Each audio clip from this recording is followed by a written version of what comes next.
আলহামদুলিল্লাহ, সমস্ত প্রশংসা মহান রব্বুল আলামিনের। যে মহান রব্বুল আলামিন আল্লাহ সুবহান ওয়া তাআলা আমাদেরকে রমাদান মাসে আজকের এই বরকতময় সময়ে একত্রিত হওয়ার তৌফিক দান করেছেন, তাই মহান মনিবের দরবারে সকলেই শুকরিয়া কালিমাতুশ শুকর আদায় করছি। সকলে পড়ছে আলহামদুলিল্লাহ। আলহামদুলিল্লাহ। আল্লাহ সুবহানাহু ওয়া তাআলা পবিত্র কুরআনুল কারীমের মধ্যে বলেন, ইয়া আইয়ুহাল্লাযীনা আমানু কুতিবা আলাইকুমুস সিয়াম কামা কুতিবা আলাল্লাযীনা মিন ক্বাবলিকুম লাআল্লাকুম তাত্তাকুন।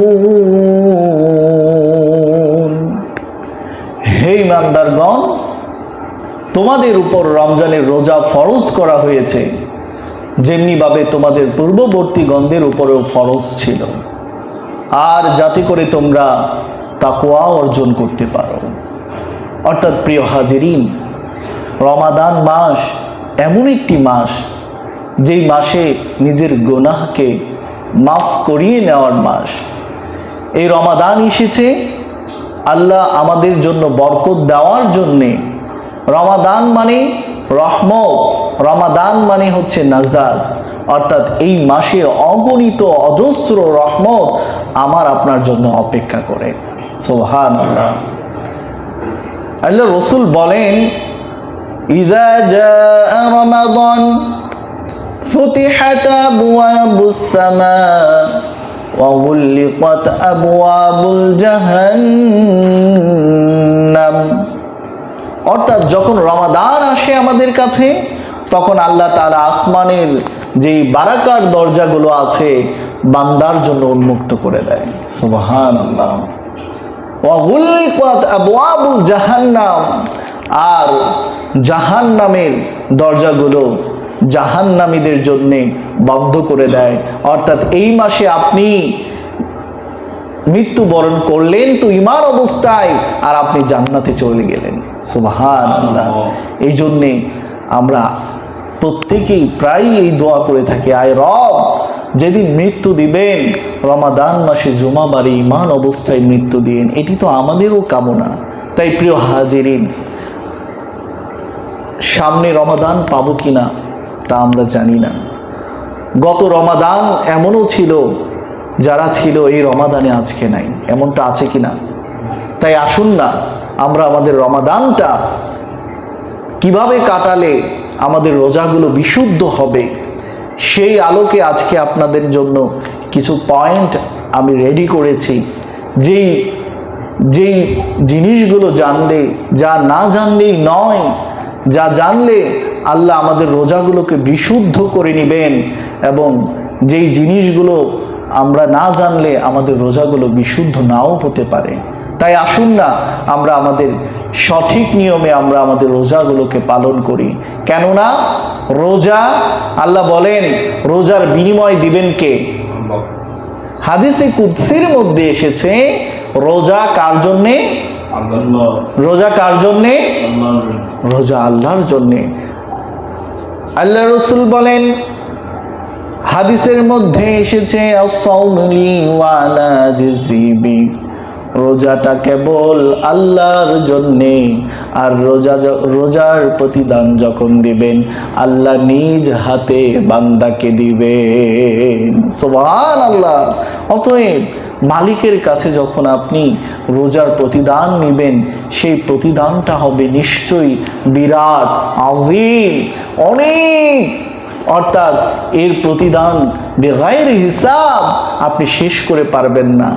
আসুন না সেই বিশুদ্ধ রোজা হওয়ার জন্যে আমাদের কি কি করণীয়, মহান রবের সন্তুষ্টি অর্জনের জন্যই আমাদের কি কি করণীয়, আমরা এক এক করে প্রতিটি পয়েন্ট সুন্দর করে জেনে নিই, আর সেই অনুযায়ী আমরা যেন আমল করতে পারি, সেই তৌফিক আমাদেরকে দান করুন। সবাই পড়ছে আমিন। প্রথমেই যেই কাজটি করতে হবে, আপনি রোজা রাখার জন্যে হালাল খাবার, হালাল খাদ্য আপনার জন্যে খুবই জরুরি। যেই হালাল রিজিক যদি না গ্রহণ করেন, দেখবেন আমাদের রোজাটা কিন্তু বিশুদ্ধ হবে না। কারণ লা ইয়াদখুলুল জান্নাতা জাসাদুন গুজিয়া বিল হারাম, অর্থাৎ হারাম ভক্ষণকারী কোথায় প্রবেশ করবে না? আহা, জান্নাতে যেতে পারবে না।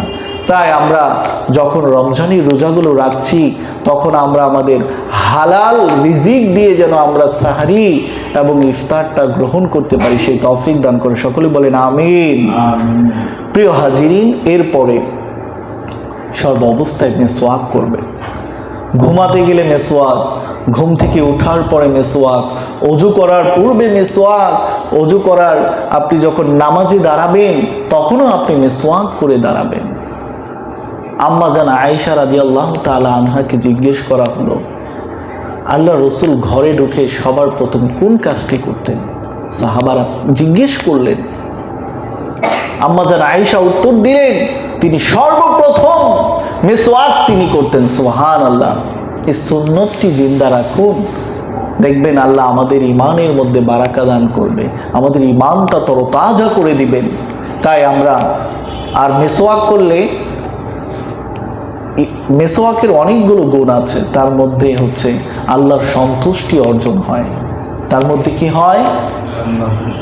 দ্বিতীয়ত তো আপনি আপনার দাঁতগুলো তো পরিষ্কার হয়ই, এবং এই দাঁতগুলো শুধু পরিষ্কারই হয় না, আপনি ব্রাশ দিয়ে যখন দাঁত পরিষ্কার করেন না, তাতে আপনার একটা সুন্নত আদায় হয়, ঠিক আছে, কিন্তু মেসওয়াক দিয়ে অগণিত আল্লাহর রসুলের সুন্নত আদায় হয়। সেটা কি? সেটা হচ্ছে আল্লাহ রসুল ডাল ব্যবহার করতেন, এটা একটা সুন্নাহ। আরেকটি হচ্ছে মেসওয়াকের দ্বারায় আল্লাহর সন্তুষ্টি অর্জন। আরো হচ্ছে যে মেসওয়াক দ্বারা আপনার জিহ্বাটা এমনভাবে পরিষ্কার করতে পারবেন যা ব্রাশ দিয়ে আপনি পরিষ্কার করা সম্ভব না। ব্রাশ দিয়ে যখন আপনি পরিষ্কার করবেন, দেখবেন আপনার জিহ্বাটা আপনার এমন ঘষা দিচ্ছেন, আপনি এতে কোনো খাবার খেলে তখন আপনার খাবারটা তৃপ্তি আসবে। তবে আপনি মেসওয়াকের ডালগুলো যখন আপনি চাবাবেন তখন দেখবেন নরম হয়ে যায়, তুলতুলে হয়ে যায়, আর এতে আপনার জিহ্বাটাও পরিষ্কার করতে পারবেন। সুবহানাল্লাহ। এবং মেসওয়াকের আরো বৈজ্ঞানিক আরো অনেক তথ্য আছে, এগুলো ইনশাআল্লাহ পরে একদিন বলবো। অতএব আমরা সর্ব অবস্থায় মেসওয়াক করব ইনশাআল্লাহ। রোজা অবস্থায় তৃতীয়তম যে কাজটি করব না, সেটি হচ্ছে মিথ্যা কথা বলবো না। আল কিযবু উম্মুজ যুনুব, আল্লাহর হাবিব বলেন মিথ্যা হচ্ছে সমস্ত পাপের মূল। আপনি একটি মিথ্যা ঢাকতে গিয়ে 100টি মিথ্যা কথা বলতে হচ্ছে, তাহলে কেন মিথ্যা কথা বলবেন? আপনি তো আপনার জীবন, এমন তো না যে আপনার জীবন চলে যাচ্ছে, আরে সেটা তো ভিন্ন কথা। আপনারা অজস্র অগণিত কথায় কথায় মিথ্যা কথা বলি। হ্যাঁ, আপনি আছেন গুলশানে, বলেন ধানমন্ডি, কেমন? আপনাকে একটি মিথ্যা কথার জন্য কি আপনাকে মেরে ফেলবে? আপনি একটি সত্য কথা বলুন, দেখবেন এতে আল্লাহ আপনাকে একটা সাদাকা, অর্থাৎ একটি দান করার সওয়াব আপনাকে দান করে দেবে। সুবহানাল্লাহ।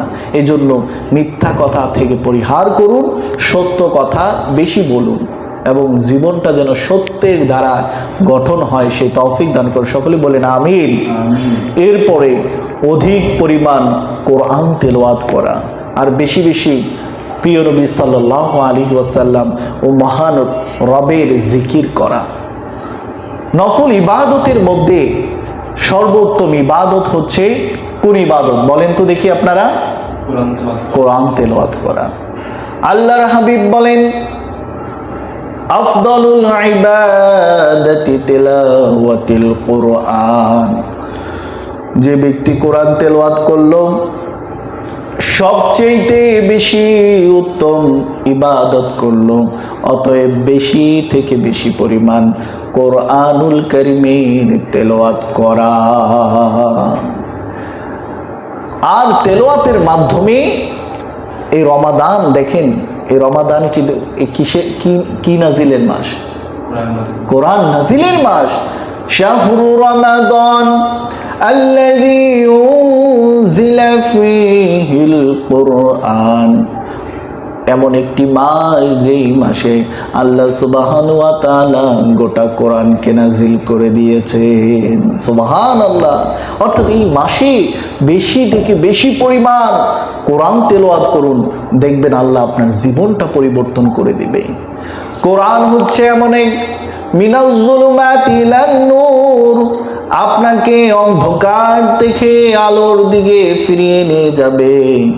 আপনি অন্ধকার আছেন, দেখবেন কোরআনের মাধ্যমে, কোরআন তেলাওয়াতের কারণে আল্লাহ রব্বুল আলামিন আপনাকে হেদায়েত দিয়ে দিবেন। সুবহানাল্লাহ।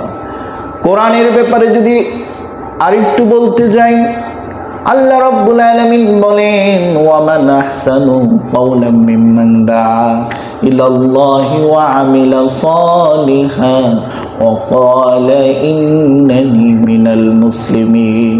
তার কথার থেকে আর কার কথা উত্তম হতে পারে, যে মানুষকে কোরআনের দিকে আহ্বান করে আর কোরআন দিয়ে নিজে কথা বলে আর বলে আমি মুসলিম। সুবহানাল্লাহ।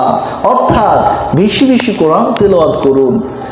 আবার বলা হয়েছে, ওয়া মিনাল লাইলি ফাতাহাজ্জাত বিহি নাফিলাতাল লাক, ওয়া মিনাল লাইলি ফাতাহাজ্জাত বিহি নাফিলাতাল লাক আসা ইয়াবআসাকা রাব্বুকা মাকামান মাহমুদা।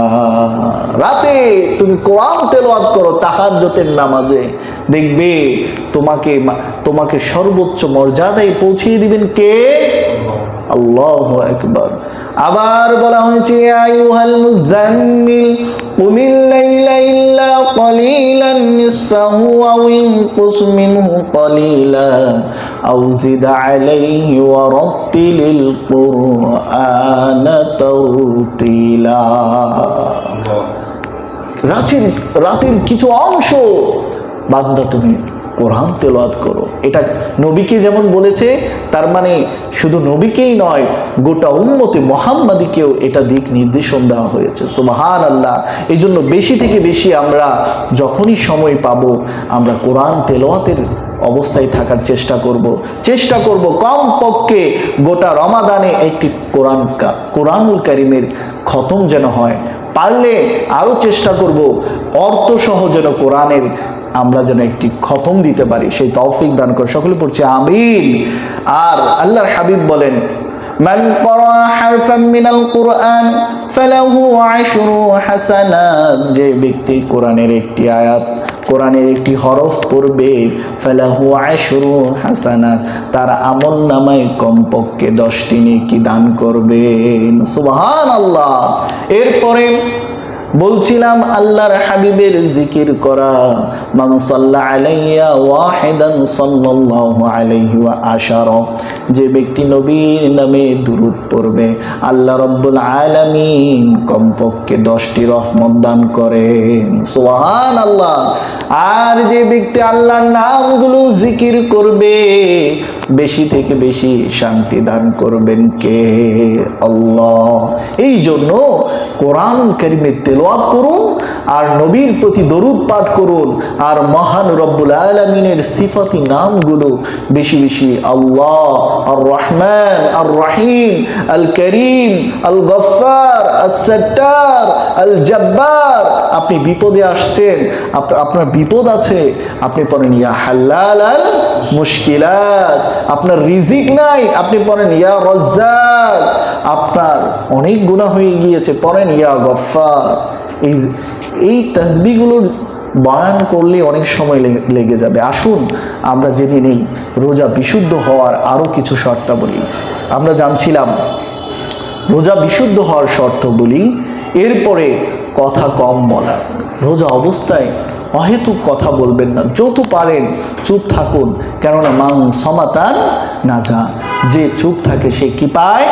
নাজাত পায়। আমরা অল্প অল্প কথা বলবো, আমরা প্রয়োজনে যেগুলো আমাদের প্রয়োজন সেই প্রয়োজনের ক্ষেত্রে আমরা কথা বলবো, অপ্রয়োজনে কোনো কথাই বলার চেষ্টা করব না, এবং গালমন্দ করা থেকে বিরত থাকা।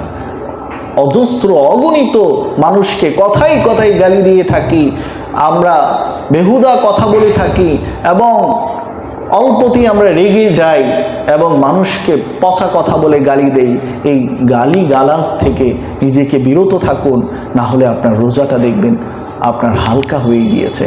অর্থাৎ রোজাটাকে যদি বিশুদ্ধ করতে চান তাহলে গাল মন্দ থেকে বিরত থাকতে হবে ইনশাআল্লাহ।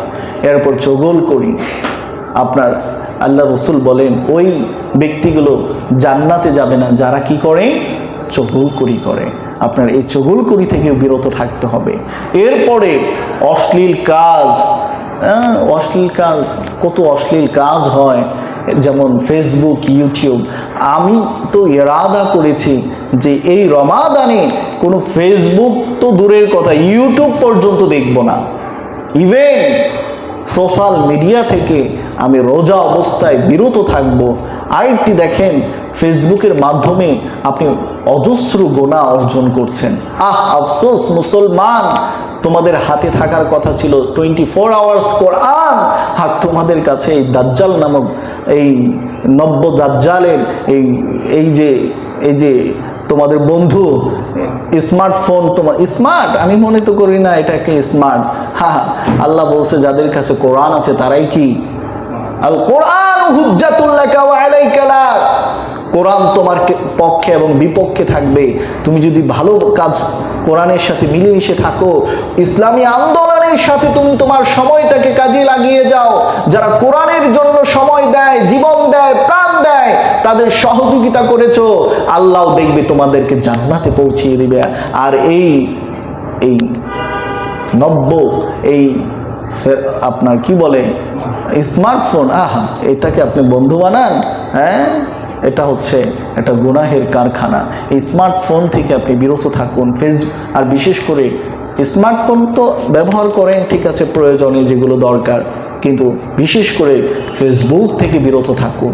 আপনি দেখবেন স্ক্রল করবেন, দেখবেন আপনার একটা রিলস চলে আসছে, একটা গান চলে আসছে, বাজে অশ্লীল জিনিস চলে আসছে, এতে আপনার রোজার তৃপ্তিটা আপনার চলে যাচ্ছে।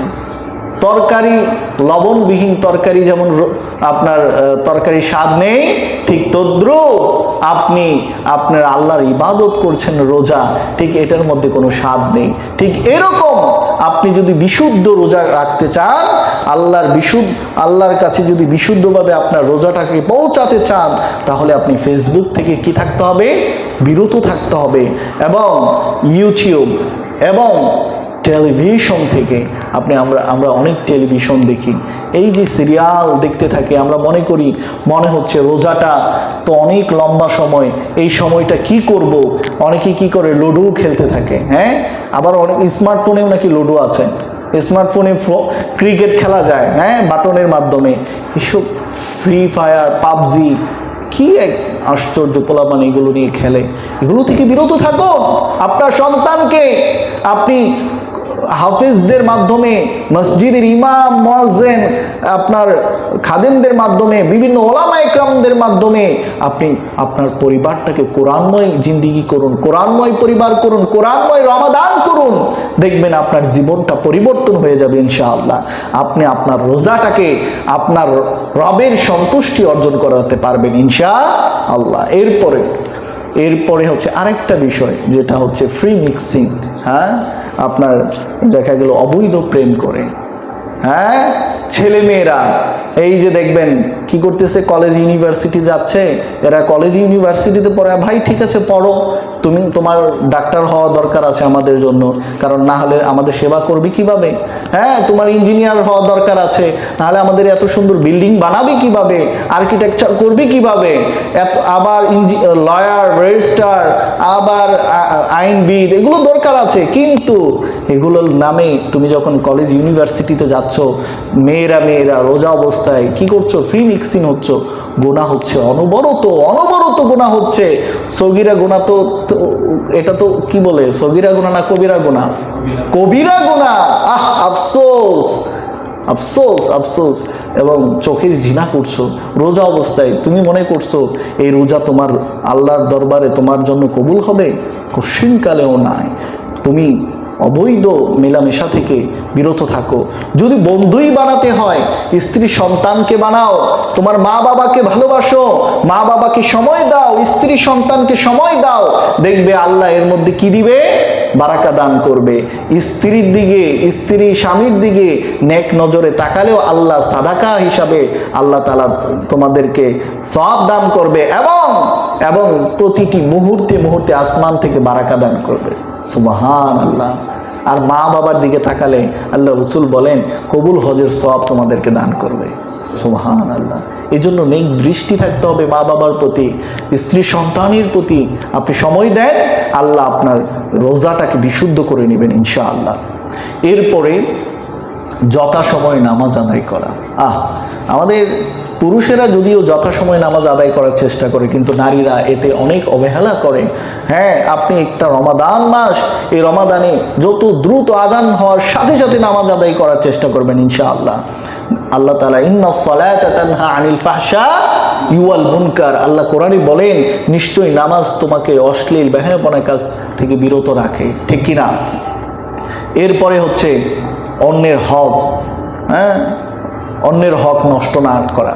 এই আমরা দেখা যায় জমি জামা আছে, বিরোধ আছে, দেখা গেল একটু কম হয়ে গেলে তো ছাড় দেই না, বরঞ্চ বেশি জমি কিভাবে নিয়ে নিতে পারি এরকম চেষ্টা করি।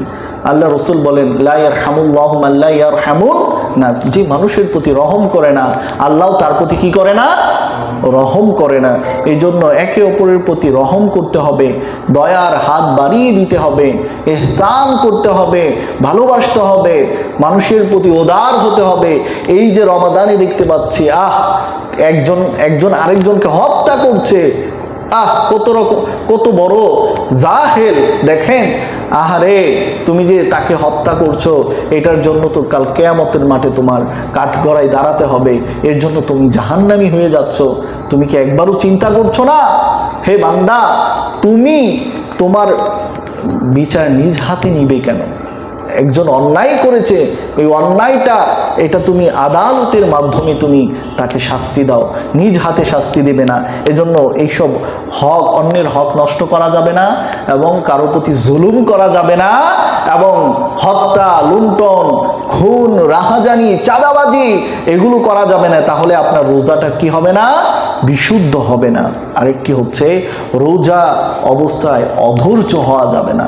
এই যে অধৈর্য হয়ে কি করে? সারাদিন ঘুমাতে থাকে। রোজা অবস্থায় কি করতে থাকে? অধৈর্য হওয়া যখন হয়ে যায় তখন কি করে? টেলিভিশন দেখতে থাকে, ফেসবুক স্ক্রল করতে থাকে। আফসোস বান্দা, তুমি কোরআনের সাথে মহব্বত জন্মাতে পারলে না। হ্যাঁ, তাহলে তোমার ভালোবাসাটা তুমি রবের সাথে কিভাবে সম্পৃক্ত করবে? আল্লাহ বলেন ওয়ালাকাদ ইয়াসসারনাল কুরআনা লিযিকর ফাহাল মিন মুদ্দাকির। ওয়ালাকাদ ইয়াসসারনাল কুরআন, অবশ্যই আল্লাহ কোরআনকে সহজ করে দিয়েছে। সুবহানাল্লাহ। আহারে আফসোস তাদের জন্য যাদের অন্তরকে নাকি তাদের অন্তর তালাবদ্ধ করে দিয়েছে। তারা কি বোঝে না? তারা কি বধির? قل هل يستوي الذين يعلمون والذين لا يعلمون। আল্লাহ বলেন যারা জানে এবং যারা জানে না তারা কোনোদিন সমান হতে পারে না। জ্ঞানীরাই কেবল আল্লাহর প্রতি ভালোবাসা রাখে বেশি, আল্লাহকে ভয় করে বেশি, এবং আল্লাহর ভালোবাসাও পায় তারা বেশি। সুবহানাল্লাহ। এবং রোজা অবস্থায়, আরে রোজা অবস্থায় কেন, রোজা ছাড়া অবস্থাও ওজনে কম দেয়া যাবে এবং বেশি লাভ করাও, এবং বাজারের দ্রব্যমূল্য এটাকে অধিক হারে করে দেয়া যাবে না, এবং আপনার কি করে এই ব্যবসায়ী পণ্যগুলো মজুত করা যাবে না। এগুলো থেকে বিরত থাকতে হবে, না হলে অনর্থক রোজা রাখছেন আপনি। এই রোজা আপনার কোনো কাজে আসবে না, আল্লাহর সন্তুষ্টি অর্জন হবে না। রিদার রাব, আল্লাহর সন্তুষ্টি অর্জন করা সম্ভব হবে না। এরপরে পিতামাতার হক যথাযথভাবে কি করতে হবে? পালন করতে হবে। আল্লাহ বলেন সূরা বনী ইসরাঈল ওয়া ক্বাদা রাব্বুকা আল্লা তা'বুদু ইল্লা ইয়াহু ওয়া বিল ওয়ালিদাইনি ইহসানা। আল্লাহর ইবাদতের পরে, আল্লাহর হুকুমের পর পিতামাতার প্রতি কি করতে হবে? পিতামাতার প্রতি সদয় হতে হবে, পিতামাতার সাথে সুন্দর আচরণ করতে হবে। আল্লাহর ইবাদত যেভাবে তুমি করো, আল্লাহর নাফরমানি তুমি যেভাবে করতে চাও না, ঠিক এভাবে পিতামাতার সাথেও, পিতামাতা যদি মুশরিকও হয়, পিতামাতা যদি কাফেরও হয়, ওই পিতামাতার সাথে মুশরিকের কথাগুলো না মেনে, মুশরিকের কথাগুলো আপনি মানবেন না। তবে আপনি আপনার পিতামাতার একটি শব্দ উফ, ওয়ালা তানহারহুমা, ও শব্দটিও করবে না। ওয়ালা তানহারহুমা ওয়া কুল লাহুমা কাওলান কারীমা, এবং তাদের সাথে কষ্টও দিবে না। যখন তাদের সাথে কথা বলবে, তাদের সাথে সম্মানজনক কথাগুলো বলবে। অর্থাৎ পিতামাতার ব্যাপারে আল্লাহ অনেক কঠোরতা বলেছে, অর্থাৎ কঠোর। আপনি পিতামাতার সাথে আপনি কঠোর হওয়া যাবে না, পিতামাতার সাথে ভালোবাসা সম্প্রীতি বাড়িয়ে দিতে হবে। অর্থাৎ পিতামাতা যদি মুশরিকও হয়, কাফেরও হয়, বিধর্মী হয়, তবু পিতামাতার সাথে কি করা যাবে না? খারাপ আচরণ করা যাবে না। ইনশাআল্লাহ আল্লাহ আমাদের এই কথাগুলো বোঝার তৌফিক দান করে, সকলে বলি আমিন। আরেকটি হচ্ছে আত্মীয় স্বজন এবং পাড়া প্রতিবেশীর সাথে কি করা যাবে না? খারাপ আচরণ করা যাবে না, তাদের সাথে ভালো আচরণ করতে হবে। হ্যাঁ, আপনার শত্রু হলেও তার সাথে আপনি তার কি বলে, তার ক্ষতি, আপনার কি বলে, অনেকে প্রবাদটা আছে না যে আমার দ্বারা যেন কোনো কি না হয়, ক্ষতি না হয়। আমি ভালো কাজ করতে পারছি না, ঠিক আছে, তার জন্য অন্তত আমার দ্বারা কি যেন ক্ষতি না হয়। আপনার শত্রু হোক, আপনার দ্বারা যেন তার ক্ষতি না হয়ে যায়, এই আশা মনোভাব যদি আপনার মাঝে থাকে, আল্লাহ আপনার রোজাটাকে বিশুদ্ধভাবে কি করবেন? কবুল করবেন। সুবহানাল্লাহ। এরপরে তাহাজ্জুদের নামাজ পড়বেন। আমি এর আগেও বলছিলাম, ওয়া মিনাল লাইলি ফাতাহাজ্জাদ বিহি নাফিলাতাল লাকা আসা আইয়াবআসাকা রাব্বুকা মাকামান মাহমুদা। আল্লাহর সন্তুষ্টি অর্জন, আল্লাহর ভালোবাসা এবং আল্লাহর কাছে যদি তোমার মর্যাদাকে বাড়াতে চাও, তাহলে রাতে তুমি তাহাজ্জুদের নামাজ আদায় করো। এই রমাদান মাস আপনি সেহরিতে যখন উঠবেন, তখন আপনি একটু সময়টা একটু বেশি নেন, কিছু সময় তাহাজ্জুদ আদায় করুন। আপনি দেখবেন আল্লাহর অনেক মর্যাদাপূর্ণ বান্দা হয়ে যাবেন। আর ওই মুহূর্তে দোয়া কবুল হওয়ার সময়, ওই মুহূর্তে দোয়া কবুল হওয়ার আরেকটি সময় হচ্ছে আপনার ইফতার যখন আসবে। আমি একটি হাদিস বলবো ইনশাআল্লাহ শেষে। রোজাদারদের জন্য দুটি খুশির সংবাদ থাকে, একটি হচ্ছে ইফতারের সময়, একটি হচ্ছে কিসের সময়, আরেকটি হচ্ছে ওয়াইযা লাকিয়াল্লাহু ফারিহা। আরেকটি খুশি হচ্ছে যখন বান্দা এই জীবনকে পাড়ি দিয়ে, দুনিয়া নামক ক্ষণস্থায়ী জীবনকে যখন পাড়ি দিয়ে পরকালমুখী হয়ে যাবে, ওই মুহূর্তে আল্লাহর সাথে যখন সাক্ষাৎ হবে, আল্লাহ তাকে এমন এক পুরস্কার দিবে। একটু আগে বলেছিলাম হাদিসে কুদসিতে, আস-সাওমু লি ওয়া আনা আজজি বিহি। রোজা কার জন্য? আল্লাহর জন্য। আর রোজার প্রতিদান দেবেন মহান আল্লাহ নিজ হাতে। সুবহানাল্লাহ। দ্বিতীয় খুশিটি হচ্ছে যখন ফারিহা, যখন খুশি হয়ে যাবে, ওয়াইযা লাকিয়াল্লাহ, আল্লাহর সাথে যখন সাক্ষাৎ হবে, তখন আল্লাহ তখন তাকে এমন পুরস্কার দিবে যা বান্দা কি হয়ে যাবে? খুশি হয়ে যাবে। ফারিহা, তখন সে কি হয়ে যাবে? খুশি হয়ে যাবে। সুবহানাল্লাহ। আরেকটি যেই কাজ থেকে বিরত থাকতে হবে এই রমাদান মাস। আহারে মুসলমান, আহারে কত সুদ এবং ঘুষ মানুষে সম্পৃক্ত। আহারে আপনি একটি মানুষের উপকার করেন, আপনি কি করেন? ঘুষের মাধ্যমে উপকার করেন। কি আজীব মুসলমান, কি আজীব! তুমি ঘুষের মাধ্যমে একজনের আরেকজনের চাকরি দাও, আফসোস, অথচ তোমার কারণে একজন জ্ঞানী মানুষটি চাকরি পাচ্ছে না সমাজে, ঠিক কি না? অর্থাৎ এই রোজা অবস্থায় এটা তো করা যাবেই না, অন্য মাসেও এই কাজ থেকে কি করতে হবে? নিজেকে বিরত থাকতে হবে সুদ এবং ঘুষ থেকে। যিনি সুদ এটা তো কি ভয়াবহতা আছে, ঘুষেরও যে ভয়াবহতা আছে, এটা ইনশাআল্লাহ আরেকদিন বলবো, আল্লাহ যদি আমাকে কবুল করেন ইনশাআল্লাহ। আরেকটি হচ্ছে পবিত্র অবস্থায় থাকতে হবে, ওযু অবস্থায়। হ্যাঁ, ওযু অবস্থায় যখন আল্লাহ রসুল মেরাজে গেলেন, আমরা এই ঘটনাটি জানি না, যখন মেরাজে গেলেন যখন হযরত জিবরিল তাকে ছেড়ে দিলেন, হ্যাঁ, তখন আল্লাহর কাছে যখন সাক্ষাৎ করবেন আল্লাহ রসুল সাল্লাল্লাহু আলাইহি ওয়াসাল্লাম, তখন একটু ভয় পাচ্ছিলেন। ওই মুহূর্তে হযরতে বেলালের পদদলির অর্থাৎ পায়ের ঝুনঝুনি একটি আওয়াজ পেতে লাগলেন, কেমন যেন একটি আওয়াজ পেতে লাগলেন। পরবর্তীতে বেলালকে এসে বলল, বেলাল, তুমি দুনিয়াতে কি এমন আমল করো যে আমলের কারণে আল্লাহ আমার ভয়কে দূর করে দিয়েছে, এবং মনে হচ্ছিল বেলাল যেন আমার পাশেই আছে। সুবহানাল্লাহ বলেন না? তখন বেলাল বললেন, যখন তিনি ওযু করেন সাথে সাথে 2 রাকাত তাহিয়াতুল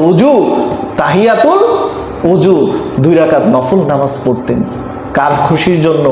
আল্লাহর সন্তুষ্টির জন্য। তাই আসুন না আমরাও এই আমলটি করতে পারি। এই আমলের বদলতে আল্লাহ আমাদেরকে কি দিবেন? জান্নাত দিয়ে দিবেন। সুবহানাল্লাহ। যখন আমরা অপবিত্র হয়ে যাব, সাথে সাথে কি করব? ওযু করব। আমরা ওযু অবস্থায় থাকার চেষ্টা করব বেশি বেশি। আর ওযু অবস্থায় থাকলে অসংখ্য অগণিত রহমত বর্ষণ করেন কে? আল্লাহ। এবং আপনি যেই দোয়া করবেন, দোয়া কবুল করে নেবেন কে? আল্লাহ। সুবহানাল্লাহ। এবং সর্বোপরি সমস্ত গুনাহ থেকে আমরা বেঁচে থাকার চেষ্টা করব। ফাহাল্লা হালালাহু ওয়া হাররা হারামাহু, হালালকে হালাল হিসাবে দেখব, হারামকে হারাম হিসাবে দেখব, তাহলেই ফাআদখালাহুল্লাহুল জান্নাহ। আল্লাহ রাসূলের ভাষায় বলা হয়েছে, ওই ব্যক্তিগুলো কোথায় চলে যাবে? ওই ব্যক্তিগুলো কোথায় চলে যাবে? জান্নাতে চলে যাবে। সুবহানাল্লাহ। এবং কোরআন সুন্নাহ অনুযায়ী যেন আমাদের জীবনটাকে পরিচালনা করতে পারি, সেই তৌফিক আমাদেরকে দান করুন। এবং আমরা সর্বোপরি আমরা যেন আমাদের রোজাটাকে আমরা মহান রবের সন্তুষ্টি অর্জন বানাতে পারি, সেই তৌফিক আমাদেরকে দান করুন। আল্লাহর হাবিব সর্বোপরি যেই হাদিসটি আপনাদেরকে বলবো, আল্লাহর হাবিব সাল্লাল্লাহু আলাইহি ওয়াসাল্লাম, বুখারী এবং মুসলিম শরীফে হাদিসটি এসেছে। عن سهل رضي الله تعالى عن النبي صلى الله عليه وسلم قال إن في الجنة بابا يقال له الريان يدخل منه الصائمون يوم القيامة لا يدخل منه أحد غيرهم। হযরত সাহাল রাদিয়াল্লাহু তাআলা আনহু থেকে বর্ণিত, রাসূল করিম সাল্লাল্লাহু আলাইহি ওয়াসাল্লাম বলেছেন, জান্নাতে একটি বিশেষ দরজা রয়েছে, সেই দরজাটির নাম হচ্ছে রাইয়ান। জান্নাতে একটি স্পেশাল ওয়েলকাম জানানো হবে ফেরেশতাদের মাধ্যমে। আর জান্নাতীদেরকে এমন একটি জান্নাত অর্থাৎ স্পেশাল জান্নাতবাসীর জন্য আল্লাহ রাব্বুল আলামিন এমন একটি গেট তৈরি করবে, কেবল ওই গেট দিয়ে তারাই প্রবেশ করবে যারা রমাদান মাসে সঠিকভাবে রোজা পালন করবে। সুবহানাল্লাহ। অর্থাৎ ওই গেট দিয়ে অন্য কেউ প্রবেশ করতে পারবে না। এই জন্য মান সামা রমাদান রমাদান ঈমানান ওয়া ইহতিসাবান গুফিরা লাহু মা তাকদ্দামা মিন যাম। যে ব্যক্তি ঈমানের সাথে সওয়াবের আশায় আল্লাহর রোজাগুলো সন্তুষ্টি চিত্তে রাখবে, আল্লাহ রাব্বুল আলামিন গুফিরা লাহু তার জীবনের গুনাহগুলোকে মাফ করে দিবেন। শুধু এই গুনাহগুলো মাফ করবে না, মা তাকদ্দামা মিন যাম, যে পূর্ববর্তীতে ওই ব্যক্তি গুনাহগুলো করেছিল আল্লাহ রাব্বুল আলামিন পূর্ববর্তী গুনাহগুলোকেও মাফ করে দিবেন। সুবহানাল্লাহ। আল্লাহ রাব্বুল আলামিন আজকে আমি যে কথাগুলো বললাম, মহান রবের সন্তুষ্টি কিভাবে পাওয়া যাবে রোজার মাধ্যমে, যেই কাজগুলো করলে রোজাটা আপনার বিশুদ্ধ হবে, সেই কাজগুলো আমরা যেগুলো বলেছি, আল্লাহ আমাদের সঠিকভাবে বুঝার, আমল করার তৌফিক দান করুন এবং মহান রবের সন্তুষ্টি অর্জন করার তৌফিক নিয়ে আমরা যেন জান্নাতে প্রবেশ করতে পারি, সেই তৌফিক দান করুন। সকলেই পড়ছি আমিন। ওয়া আখির দাওয়ানা আলহামদুলিল্লাহি রাব্বিল আলামিন। আসসালামু আলাইকুম ওয়া রাহমাতুল্লাহ।